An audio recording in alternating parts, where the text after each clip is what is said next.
Hello दोस्तों, कैसे हो? एकदम सही जगह पे आए हो। मैं आपको ये बताऊंगा कि आपका जो स्कोर है 100 में से 30 क्यों आता है, 40 क्यों आता है और 40 से ऊपर क्यों नहीं जा पाता है, और कैसे 40 से ऊपर जाएगा मैं ये भी बताऊंगा आपको। आज सारी बातें क्लियर हो जाएंगी इस वीडियो में। आज के बाद आपको कोई अदर वीडियो देखने की जरूरत नहीं पड़ेगी दोस्तों, ठीक है।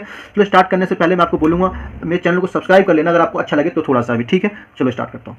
आप क्या करते हो दोस्तों? आप लगाते हो मॉक टेस्ट। क्या लगाते हो? मॉक टेस्ट लगाते हो। डेली लगाते हो, अच्छी बात है, लगानी भी चाहिए, ठीक है। अब स्कोर क्यों नहीं हो रहा है?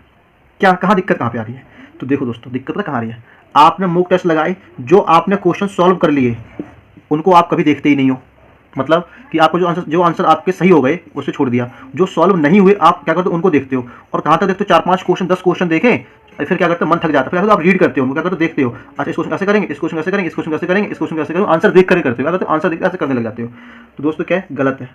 मतलब कि आप मॉक टेस्ट लगाते हो, अच्छी बात है, लेकिन आप उस मॉक टेस्ट में एनालाइज नहीं करते हो दोस्तों अच्छे से।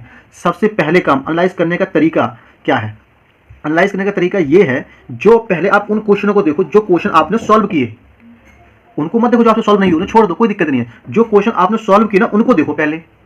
अब आप कहो सर ये क्या बता रहे हो? दोस्तों यही तो तरीका है। आपने जो क्वेश्चन सॉल्व किया, आप ये देखो कि वो क्वेश्चन कितने सेकंड में आपने उसको सॉल्व किया। अब मान लो कोई क्वेश्चन है जिसको आपने सॉल्व करने में 40 सेकंड लगा दिए। कितने सेकंड लगाए? 40 सेकंड लगाए, ठीक है। अब आप यहां से ये देखो कि इस क्वेश्चन को क्या मैं विथिन 15 सेकंड में कर सकता था, 15 सेकंड, या फिर 10 सेकंड में कर सकता था क्या? क्या इसकी कोई नई टेक्निक हो सकती है? अगर आप जिस क्वेश्चन को आपने सॉल्व किया उसे पहले 40 सेकंड में किया था आपने, अब आपने उसको देखा अच्छे से और आपको पता चला यार इस क्वेश्चन को अगर मैं इस तरीके से करता तो मुश्किल से 15 सेकंड ही लगते। कितने सेकंड लगते? 15 सेकंड। अब देखो दोस्तों, अगर आप उस क्वेश्चन को नेक्स्ट टाइम उस टाइप का क्वेश्चन, सिमिलर क्वेश्चन टाइप का एग्जाम में आता है तो क्या करो, आप उसी टेक्निक से करोगे जिससे आपका 15 सेकंड में सॉल्व हो जाएगा। और 15 सेकंड में सॉल्व होने से क्या होगा, आपके जो 25 सेकंड है दोस्तों, कितने 25 सेकंड बच जाएंगे। और जो 25 सेकंड बच जाएंगे ये उस क्वेश्चन के काम आने वाले हैं जो आपसे बन नहीं रहा था। कभी कभी क्या होता है दोस्तों, टाइम ना होने की वजह से वो नहीं बनता है, या फिर ये 25 सेकंड आपके डीआई में काम आ जाएगा दोस्तों। समझ रहे हो? जो डीआई आपसे छूट गई थी उससे काम आ जाएगा, या कोई क्वेश्चन छूट गया तो उसके काम आ जाएगा।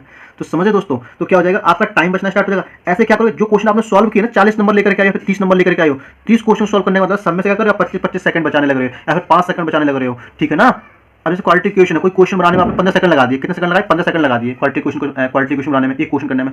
अब आप सोचो, क्या इस क्वेश्चन में जो क्वालिटी क्वेश्चन था, क्या इसको मैं 10 सेकंड में कर सकता था? आप टाइम लगा तो लगा क्यों? हो सकता है आपको फैक्टर बनाने में टाइम लगा दिया हो, आपने फैक्टर ना बन रहे हो तो फैक्टर क्यों नहीं बना दोस्तों? क्या इसको फैक्टर में कहाँ कमी आई? तो आपको पता चला कि इसके फैक्टर तो बनाए थे मैंने, टाइम इसलिए लगा क्योंकि आपको टेबल याद नहीं थी इसकी। तो आप क्या करो, नेक्स्ट टाइम से उस टेबल को अच्छे से रट्टा मारो। रट्टा मारने लगा, याद करो अच्छे से दोस्तों। बचपन में ये तरीका था कि रट्टा मत मारो, पर दोस्तों ये आप बैंकिंग की तैयारी कर रहे हो। किस तैयारी कर रहे हो? बैंकिंग की। और बैंकिंग पता क्या कहता है? बैंकिंग कहता है रट्टा मारो। रट्टा मारो समझते क्यों भाई? प्रैक्टिस करो। रट्टा नहीं मारोगे दोस्तों तो आपसे एग्जाम नहीं निकलेगा, समझने वाला एग्जाम नहीं है। रट्टा किसका भाई? क्वांट में आपको टेबल एकदम डिट्टो याद होनी चाहिए, टाइम बचेगा।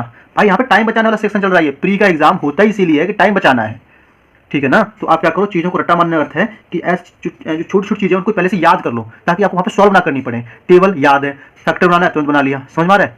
एक मैंने वीडियो बनाई है क्वार्टी क्वेश्चन के ऊपर, वहाँ पे देखो टेबल का कितना यूज़ किया मैंने।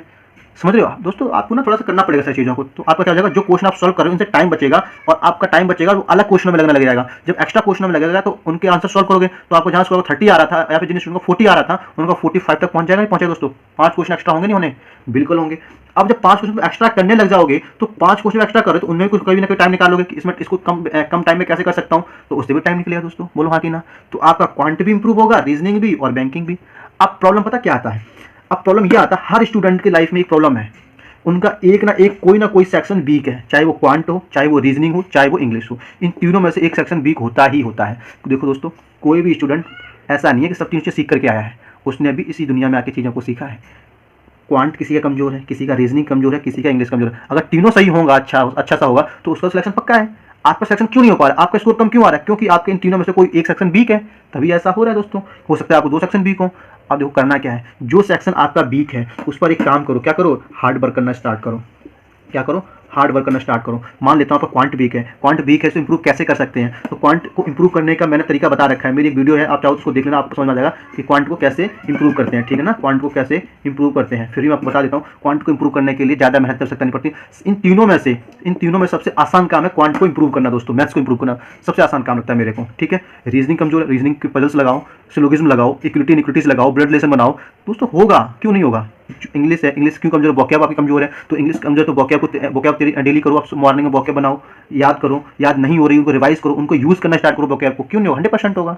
समझ में आ गया होगा दोस्तों, ठीक है। अगर आपको सारी जानकारी अच्छी लगी है तो चैनल को सब्सक्राइब कर लेना और दोस्तों लाइक कर देना वीडियो को, ठीक है ना। क्या करना, चैनल को सब्सक्राइब करना और वीडियो को करना लाइक कर देना। और जो 40 सेकंड में टेक्निक बताई दोस्तों, इस पे काम फोकस करो, आपका 100% स्कोर क्या हो जाएगा, इंप्रूव होगा। आप 1 महीने करके देखो, अगर आपका स्कोर इंप्रूव ना हो तो मेरी वीडियो को डिसलाइक करके चले जाना दोस्तों, ठीक है। चलिए मिलते हैं क्लास में, बाय बाय।